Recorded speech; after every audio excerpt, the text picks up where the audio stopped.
Bueno, hoy... espera, no sé si se me ve. No. Sí, ¿Sí? sí, yo te veo. ¿Se me ve? Vale. Bueno, hoy tenemos una sesión un poco diferente de las que hemos hecho hasta ahora del grupo, en la que tenía interés, como os decía, como de encontrar como un cuerpo teórico a todo lo que estamos haciendo, aunque yo creo que hay muchas cosas como que ya se van entendiendo, pero bueno, yo conozco a Analía de hace... No la conozco personalmente, la conozco a través... Algún día nos vamos a conocer, Teresa, un día que vaya a Barcelona. Eso.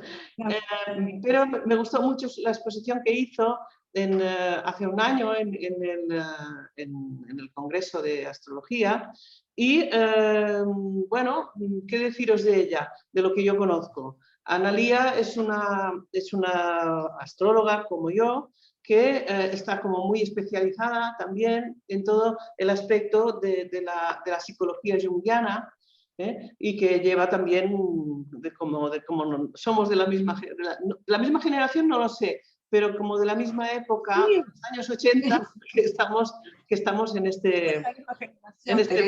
este mundo. Y Analía ha publicado varios libros y ahora mismo acaba de publicar Astrología y su mito personal. Ella es, como que eres, asesora de Kier, ¿no? de Kier, de la editorial Kier, que tantas veces hemos leído, bueno, por lo menos yo he leído muchísimos libros de Kier y tal, ¿no? Y que os recomiendo. Este libro lo recomiendo especialmente, son como, habla de los mitos en referencia también a diferentes actitudes astrológicas, ¿no? Como lo solar, lo lunar, lo mercurial, lo venusino y tal, ¿no? Y realmente es muy interesante, ¿no? Os lo recomiendo de verdad. Y bueno, pues ahora os... Gracias. Espera, que dice que lo enseño a la cámara. Y sin moverlo. A que no lo mueva, porque si no, no se ve. Vale, ya está. Muy bien. Bueno, muchísimas gracias. Ahora os dejo. Gracias por la presentación. Gracias por la presentación, Teresa. Gracias por la presentación y gracias por la difusión del libro, que de alguna manera tiene temas que hoy vamos a hablar. A mí me interesaba hablar un poco de cómo es la psique, ¿no? Porque nosotros en psicología junguiana trabajamos mucho el tema de la psique, los arquetipos, la conciencia, el inconsciente. Bueno, y yo quería un poco aclarar esto para que fuera hablarlo con palabras sencillas, para que todos pudiéramos estar entendiendo cuando estamos hablando de un mito, qué es lo que nos pasa con un mito, por qué nos pasa lo que nos pasa cuando escuchamos un mito. Entonces, bueno, para empezar, digamos que si vamos a hablar de la chica en grandes rubros, diríamos que hay una parte consciente y una parte inconsciente. Entonces, la parte consciente a mí sí me interesa mucho los niveles de conciencia, porque uno dice, bueno, yo soy consciente, o tenemos nuestra conciencia y suponemos que cuando estamos hablando de consciente o que soy consciente, estamos todos entendiendo lo mismo. Y sin embargo no es así. ¿Por qué? Supónganse, nosotros decimos, bueno, ahora somos conscientes porque estamos escuchando a Analía, pero nuestra conciencia es completamente diferente. Cada uno percibe a Analía desde un lugar diferente, y además por ahí cada uno tiene su conciencia puesta en otra cosa. Puede ser que alguien esté, la mamá divina que estaba escuchándonos, por ahí está con la nena al lado y está diciendo, ay, a ver si está bien, si está dormida, si está... Entonces la conciencia de ella va, viene, donde uno focaliza la atención. A veces decimos, estoy acá, estoy escuchando, pero este almohadón no me resulta cómodo, y estoy con la conciencia corporal, cómo pongo el pie para estar más cómoda. O sea, la conciencia va de un lado para el otro. Nosotros vamos enfocando como si tuviéramos una lámpara y vamos viendo cosas diferentes. Nuestra conciencia es una conciencia muy móvil. Es tan móvil que por eso tratamos de trabajar en grupos, en temas de meditación, para tratar de calmar esa mente, silenciarla. Pero nuestra mente es una mente que se mueve todo el tiempo, es inquieta.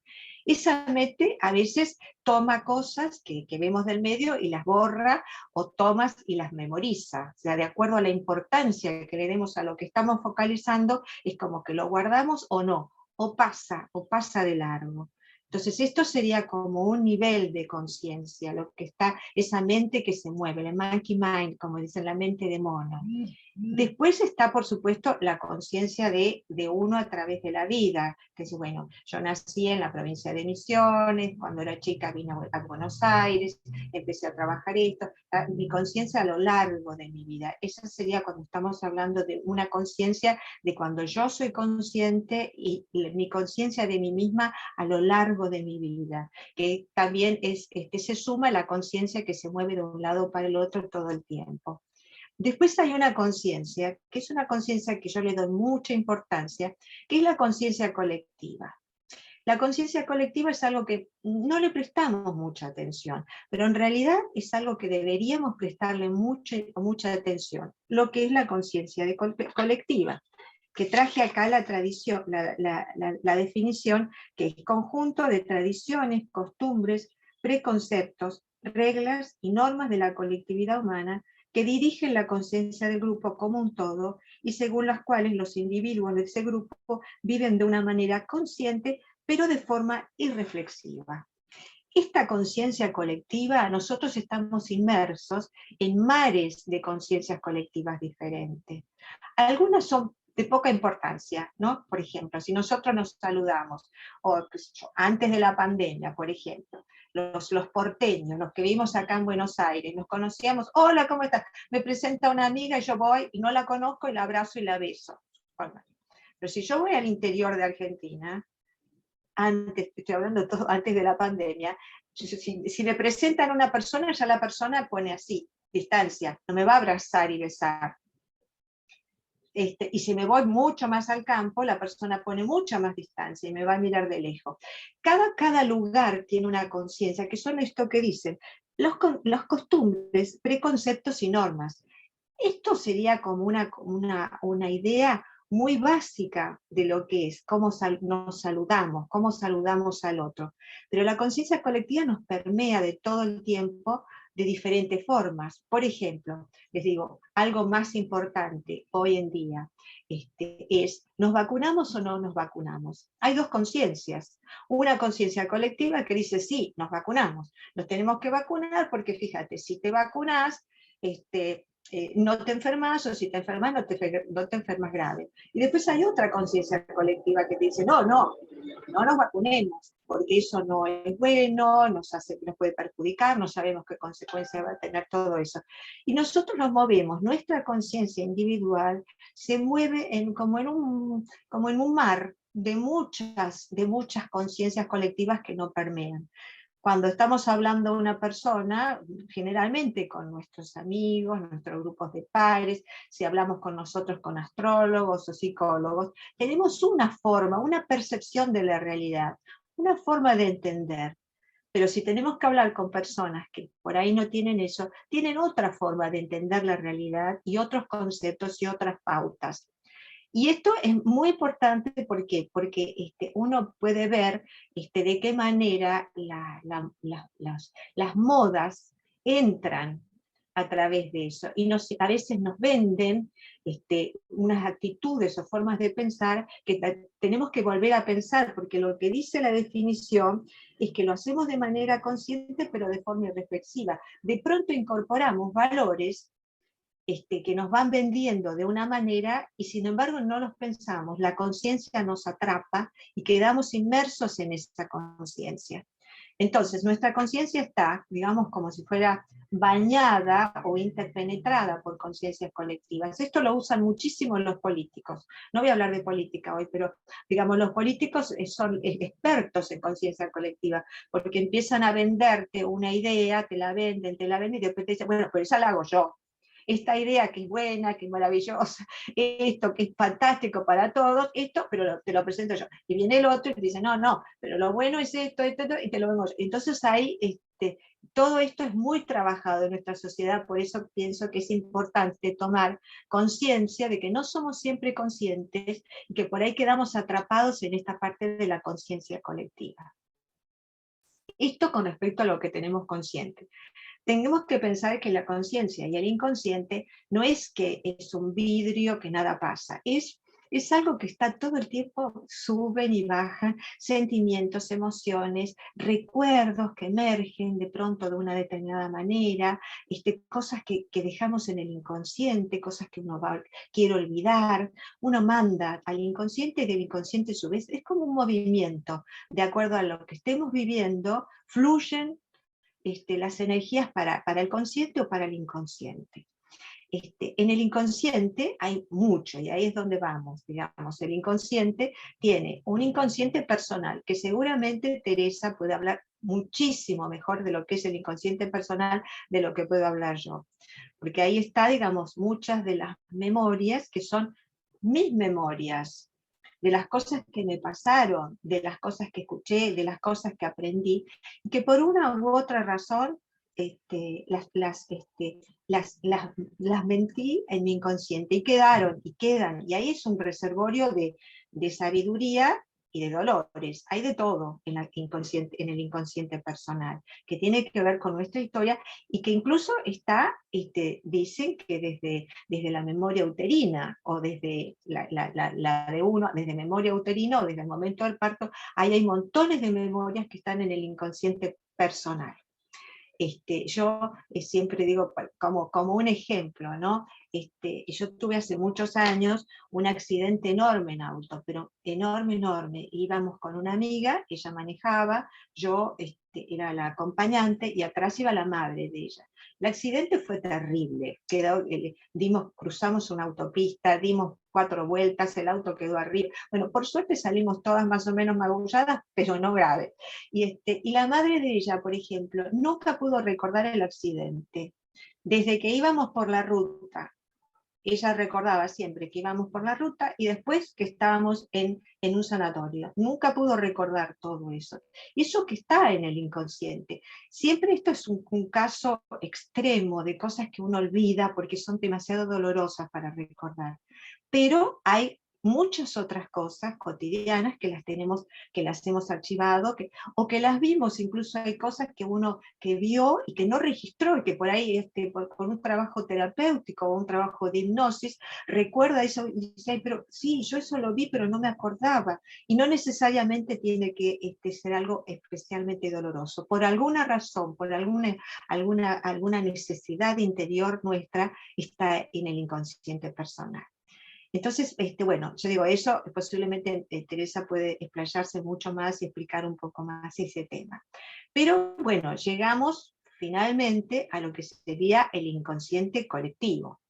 El inconsciente colectivo es algo muy difícil de describir. Yo justo tengo acá una pequeña definición, pero digamos, el inconsciente colectivo vendría a ser como que cuando nosotros nacemos, de alguna manera, tenemos una memoria que viene de toda la historia de la humanidad. Es como si hubiera una historia de la humanidad. Si uno lo asocia, digamos, como que los animales tienen su inconsciente, podríamos decir, su inconsciente colectivo, que es el instinto.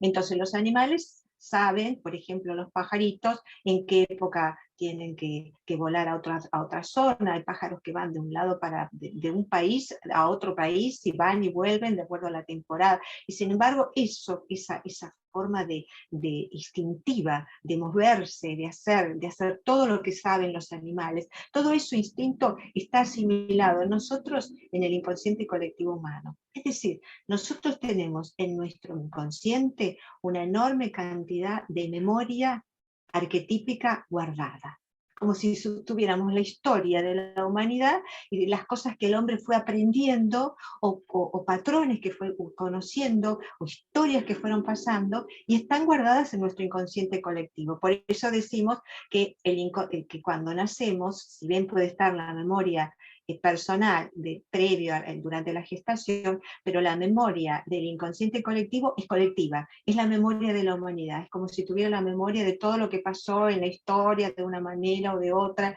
desde tiempos inmemoriales. Pero usted va a decir, bueno, no, pero Analia, no podemos, no tenemos esa memoria, no, imposible que tengamos esa memoria. No, yo no me acuerdo de haber estado en la guerra de Troya, no me acuerdo del todo, no, imposible tener. Claro, la memoria tiene una forma, digamos, de tener, podríamos decir, archivos, ¿no? Tiene archivos, podríamos decirlo así, en ese enorme útero que podemos considerar que es el inconsciente colectivo, hay fichas, y podemos decir que cada una de esas fichas es lo que llamamos un arquetipo, ¿no? Entonces, un arquetipo que sería, ¿qué es el arquetipo? Entonces acá les puse, heredamos características de ancestros, también arquetipos que pertenecen al inconsciente colectivo. Jung decía, es un elemento formal, vacío en sí mismo, que es nada más que una facultad de dar formas previas, facultas praeformi, no sé cómo se pronuncia, una posibilidad a priori de formas que aparecen posteriormente. No heredamos ideas, sino formas, que son el exacto equivalente de lo que llamamos instinto. Ni los arquetipos, ni los instintos aparecen hasta que tienen manifestación concreta.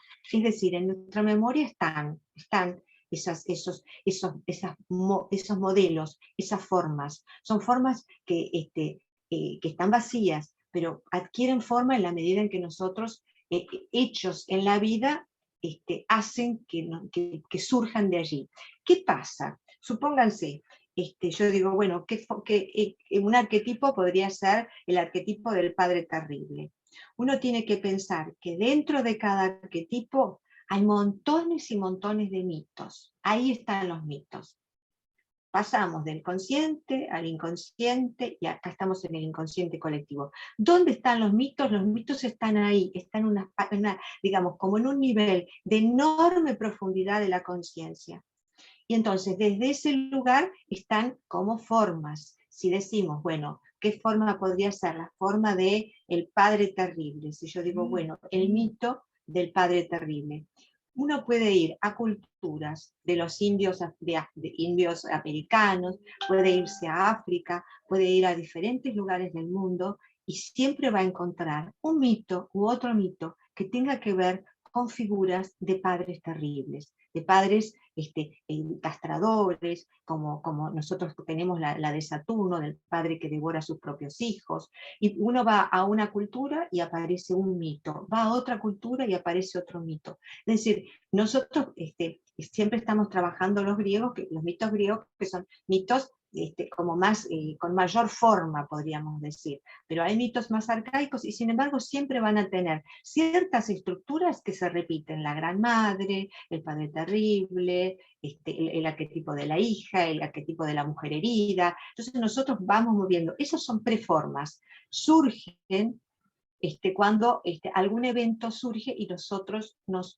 sentimos como movilizados por esas determinadas situaciones, ¿no? Entonces, uno también sabemos que no toda cultura da forma a todos los mitos. Hay algunas culturas que son culturas más guerreras, más de conquista, como la diferencia que había, por ejemplo, entre los griegos y los romanos. Los griegos tenían un tipo de cultura y los romanos otro. Entonces, determinados mitos que eran muy fuertes para los griegos eran interpretados de manera diferente por los romanos, que eran un pueblo mucho más combativo. Entonces, hay culturas que son que activan determinados mitos. Otras culturas, fíjense, cuando uno va de un pueblo, de un país a otro país, y uno siente que es diferente, que hay mitos, hay historias diferentes, hay historias de vida que son diferentes, hay unas historias culturales, sí, pero hay mitos que se viven.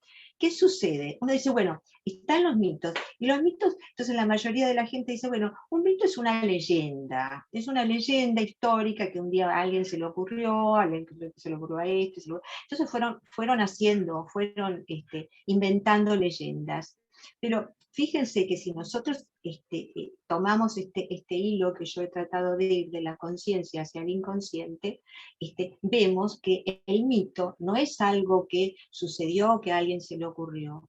es una forma que está dentro nuestro, que se activa en determinados momentos y en determinadas circunstancias. A veces hay familias que tienen un tipo de mito, que esa familia vive un determinado mito de una determinada manera, y independientemente de lo que uno personalmente viva, uno puede adherir al mito familiar, no adherir. El mito cultural, hay personas que dicen, ay, pero yo esta cultura no tengo nada que ver con este país que fuera saco otro pozo, o en grupos, o en un país, porque es como que lo personal de uno resuena en un mundo completamente diferente. Hay cuando yo di la charla en el congreso ese, yo hablaba de una definición que había dado Salustio, que decía que los mitos son historias que nunca sucedieron, pero que siempre son.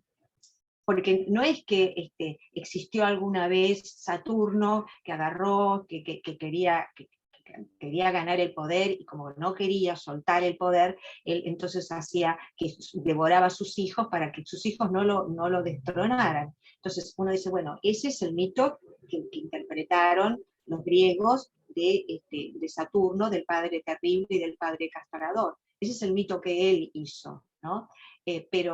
Pero bueno, pero en nosotros ese mito es un mito que resuena de manera muy fuerte.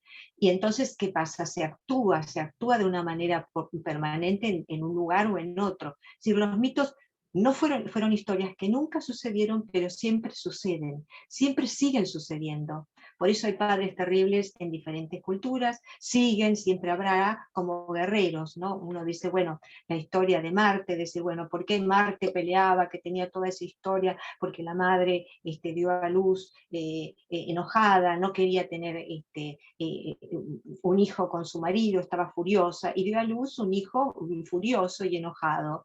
La historia de ese hijo es una historia que nunca sucedió, pero que sucede todo el tiempo, porque en todos lados, en este momento, siempre va a haber guerras y revoluciones.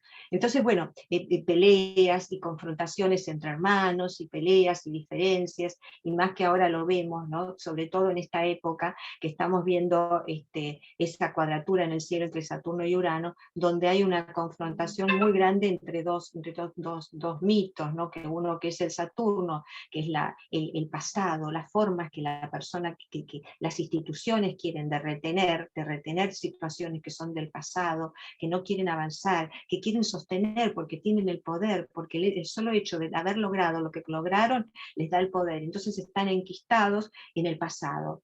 Y de pronto viene Urano, que está tratando de traer lo nuevo, de romper, de tipo, eso ya no va más, cambiemos, la nueva conciencia. Entonces esa lucha entre Saturno, entre estos dos mitos, podríamos decir, el mito de la rebeldía y el mito de sostener lo que ya está, son dos formas diferentes que en este momento están en confrontación. Así que bueno, yo decía esto porque, claro, nosotros, por ejemplo, con Teresa hemos visto de manera fantástica cómo pasamos de diferentes diosas, y cada mito que vemos con las imágenes que Teresa pone, que son fantásticas y todas historias, y siempre después que termina nosotros nos decimos, ay, cómo me movió, cómo lo entendí. Pero ¿por qué? Porque estamos dejándonos resonar. Uno, ¿cómo se conecta con un mito? El mito, si yo me conecto desde mi parte mental, digo, bueno, es esta historia que pasó tal cosa y esta historia, qué sé yo. Pero si me conecto desde el punto de vista visceral, me doy cuenta que tiene que ver conmigo, porque no hay digamos, no es que todos los arquetipos son movidos todo el tiempo, pero sí hay posibilidad de resonar con cualquiera cuando uno se abre, sería esto de abrir del inconsciente hacia la conciencia, y de abrir y escuchar con una cosa de decir, estoy abierta, estoy escuchando, estoy dejando, y sentir que puede hacer eco en mi interior. Ese movimiento, esa movida de apertura es lo que nos permite, que nos enriquece, porque cuando tomamos conciencia de eso, nos permite aceptar muchas cosas, porque podemos aceptar, podemos ver, la vida desde de una mirada que antes no la veíamos, y entonces esa movilización nos enriquece. Así que bueno, era esto más o menos lo que había preparado. Espero que, no sé si quedó claro, si les sirvió, pero bueno, la idea mía era mostrar lo que era la conciencia, lo que era el inconsciente personal, lo que era el inconsciente colectivo, y conectarnos que en el inconsciente colectivo es donde residen los mitos. Por esa razón, todos los mitos pueden estar actuados en cualquier momento, siempre que haya hombres. Va a haber una acción de un mito o de otro mito cuando nos encontremos, y van a emerger y pueden emerger. Y cuando nosotros nos abrimos interiormente, nos podemos escuchar y podemos sentir una resonancia con ellos. ¿Por qué? Porque están dentro de nuestro. Los mitos están dentro nuestro. Y por eso podemos resonar con ellos. Bueno, eso, era eso. Yo sé cómo fue. Muchas gracias, Analía. A ver, por preguntarte alguna cosa también, ¿no? El papel como del símbolo, que es esa idea de dos cosas de un aspecto que se parte en dos trozos y todo eso, yo creo que sirve mucho también como para reconocer el mito, ¿no? Porque hay mucha gente que habla del mito como que a mí no me pasa exactamente eso que el mito habla, ¿no? Entonces, ¿cómo entenderías tú todo lo que tiene que ver con el símbolo, la traducción del mito, todo esto? ¿Podrías hablar un poquito más de esto? Bueno, sí, cómo no. Siempre todo tiene que ver con la apertura interior que uno haga respecto a determinados temas, ¿no? Sí. Por eso yo decía, si vos estás contando un mito, me abro, sí, y entonces puedo llegar a sentir que tengo algo que ver con eso. Los símbolos, digamos, yo hablaba de los arquetipos y de los mitos, pero dentro de los mitos hay símbolos, o sea, del mismo modo que cada arquetipo tiene mitos, tiene símbolos, y el símbolo cómo resuena.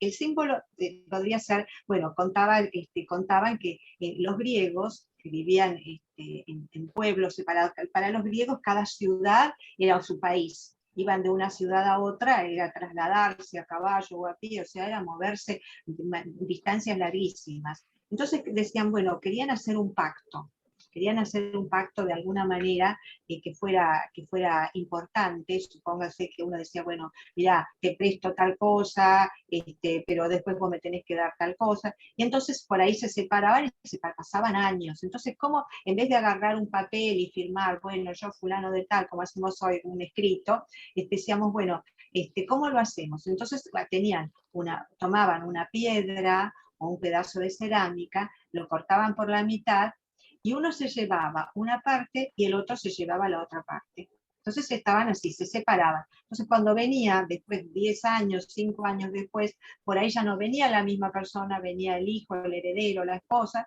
y decía, yo tengo que venir a cobrar tal cosa o hacer tal pacto que hay que terminar de cerrar. Traía su pedazo de piedra, su pedazo de cerámica, la unían, y entonces tenían ahí un todo. Esto es la palabra símbolo. ¿Qué significa? Que uno tiene una parte y otra persona tiene otra parte, o hay otra parte. Y esto de alguna manera tiene que ver con cuando uno trabaja con símbolos. Suponete, si vos decís, bueno, voy a trabajar con el guerrero, suponete, y vos decís, bueno, voy a trabajar no con el mito del guerrero, voy a trabajar con los símbolos del mito del guerrero. Entonces voy a decir, bueno, voy a agarrar, qué sé yo, una espada. Entonces voy a sentarme y voy a pensar en la espada. Si uno se sienta y mira la espada y sienta y no hace la búsqueda de la otra parte que está dentro de uno, la espada sigue siendo una espada y está ahí, yo la miro y no pasa nada. Yo tengo que buscar adentro mío la otra mitad del símbolo, que que sería el significado oculto de espada. Entonces voy a meterme y voy a empezar a decir, bueno, esa espada, cómo me resuena, qué trae, tiene que ver con violencia, hay violencia buena, hay violencia mala, en qué momentos surge mi violencia, cuándo me enojo, toda una cosa muy, muy rica puede ir surgiendo. Al solo hecho de ver la espada puedo recordar momentos de mi vida que tuvieron que ver con una espada que hubiese querido cortar, o cosas de mi vida que quiero cortar, o sea, toda una riqueza. El símbolo se usa como eso, se usa como para meditar algo, que por eso te decía que puede ser, lo mismo uno puede hacer con un mito, porque uno puede decir, bueno, cuando nosotros escuchamos el mito y lo dejamos elaborar, uno tiene que esperar. Yo digo que a veces que cuando uno trabaja un mito o trabaja un símbolo, lo que uno está haciendo es como tirando una caña de pescar al inconsciente. Como que uno tira algo, a ver qué recojo. Entonces empiezo a hablar de Afrodita, de la Afrodita buena, la Afrodita esto, la Afrodita mala. Entonces, si me dejo, si me entrego a ese proceso que es tan rico, me entrego al proceso, puedo ir sacando del inconsciente toda mi memoria que tiene que ver con ese tema. Entonces, por eso el símbolo es tan enriquecedor y el mito también. Son dos formas de aproximación, por eso yo también trabajo mucho los símbolos, porque son otra forma, otra fuente, y por supuesto que uno tiene resistencias, porque somos humanos y no somos, viste, como que totalmente abiertos. Algunos símbolos nos resulta más fácil acceder, y algunos mitos también, y después otros nos resulta más difícil. Entonces, viste, como que escabullimos, y a veces hay que trabajar por qué ese símbolo es más difícil, por qué ese mito no me llega. Entonces, bueno, es un poco eso. No sé si es esto lo que me preguntaba. Sí, exactamente. Sí. Y también, si acaso, ver que hay estas emergencias, podríamos decir, de los arquetipos en el consciente, que también pueden volver al inconsciente, porque, bueno, yo lo entiendo así, que puede ser que tú entiendas una cosa o que una época de tu vida tú puedas vivir un arquetipo y que después ese arquetipo tengas que como volverlo a guardar en el archivo, como decíamos, ¿no? Claro, Porque, sí, es cierto, porque digamos, suponete, desde nosotros como astrólogas, los tránsitos son la emergencia de un arquetipo.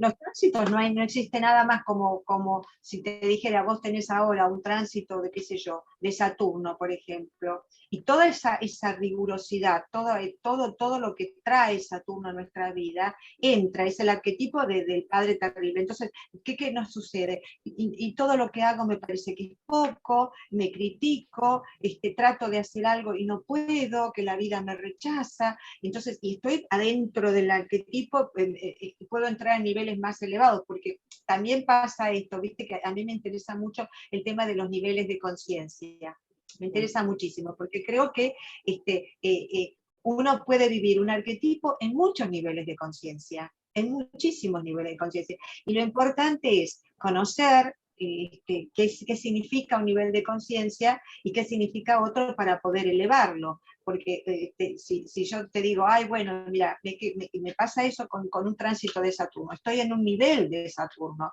estoy en el nivel básico, el nivel de la frustración, y que me enojo porque las cosas no me salen bien, y todo me da mucho trabajo, y no tengo frutos de las cosas que hago, entonces ahí me quedo en un nivel de Saturno. Si de pronto digo, no, pero esto, Saturno, que es justamente el maestro de la sabiduría, que tiene que ver con la conexión profunda de uno mismo y con la madurez, si me voy a conectar, digo, no, este es un momento más de repliegue, yo posiblemente quiero salir al mundo, divertirme, pasarla bárbaro, pero este es un momento de repliegue, y entonces tengo que quedarme acá, y entonces encontrarle el nivel más profundo, encontrar el sentido de la historia, ¿no? El sentido del mito. Como decimos, viste, por ejemplo, ahora que hemos vivido un mito tan plutoniano, porque hemos vivido y estamos y seguimos viviendo, ustedes ahora más acentuados, nosotros parece que va llegando acá la pandemia de nuevo, o sea, que estamos con el tema de del dilema plutoniano, de temas de muerte, de dolor, de tristeza, de pérdidas, de duelo. Y entonces también eso nos lleva a un tema como Inanna, ¿viste? ¿Te acordás que cuando hablábamos de Inanna, que estábamos, cada vez vamos perdiendo más cosas, cada vez perdemos más cosas, perdemos y soltamos, y algunas las perdemos porque nos las sacaron, y otras cosas las perdemos porque nosotros las quisimos soltar, nosotros dijimos, esto ya no lo quiero más, no quiero más, y la idea siempre va a ser que cuando lleguemos a estar realmente desnudas como Inanna, en el fondo de nosotros mismos, vayamos a renacer y tengamos una nueva ropa, una nueva vida, un nuevo ser, una nueva historia. Cuando estaba pensando de cómo hablarle en la parte de consciente e inconsciente, había una parte que yo decía, pero ¿les hablo de la máscara o no hablo de la máscara? Porque la máscara es un tema bien importante en psicología junguiana. Sería como la máscara, que debo tener por acá una definición, pero digamos, es como un acuerdo entre lo que creo que la sociedad pide de mí y yo. Entonces me disfrazo, me pongo la máscara, soy astróloga, Analía astróloga, y entonces hablo como astróloga, pienso como astróloga y me muevo como astróloga. Pero el tema es que uno es mucho más que sus roles. Puedo decir, no, me pongo la máscara de astróloga, de señora casada, que tiene el nietito, bueno, me pongo la máscara y eso es lo que muestro a la sociedad. Pero eso no es lo que soy yo. No necesariamente. Digamos que hay máscaras que pueden ser buenas, que son afines cuando entre el yo esencial y la máscara hay afinidad, hay como, y sí, dice quién soy, mi máscara dice quién soy, está bien, porque tenemos que tener una máscara, pero a veces hay un abismo entre lo que es una máscara, una imagen que la persona está proyectando y lo que siente interiormente. Eso es otra cosa que también, y en este sentido, volviendo a lo que estábamos hablando del momento actual, cuando te digo hay que perder, hay que soltar, es un momento ideal para soltar máscaras, porque ya la máscara no te sirve, porque te das cuenta que la gente se craquelea la máscara.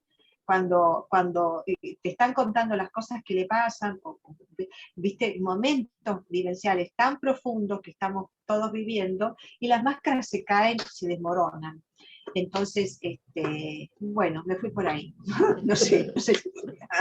Bueno, no sé. Bueno, muchas gracias, Analía. Yo creo que ahora sería bueno de que pararé la grabación y entonces que hagamos el coloquio como siempre, de que cada persona pueda hablar de lo que de lo que quiera, de lo que le has sugerido, todo esto que has dicho. Te agradezco mucho porque ha sido una explicación muy clara, muy clara, y que a veces, a mí me cuesta a veces explicar que un mito no es literal, no es real, y esto que tú has dicho de que está en el archivo, ¿no? En el archivo y que sale, o que puedes volver a meterla en el archivo, me ha resultado como muy didáctico y muy claro. Muchas gracias, Analía. Bueno, para la grabación.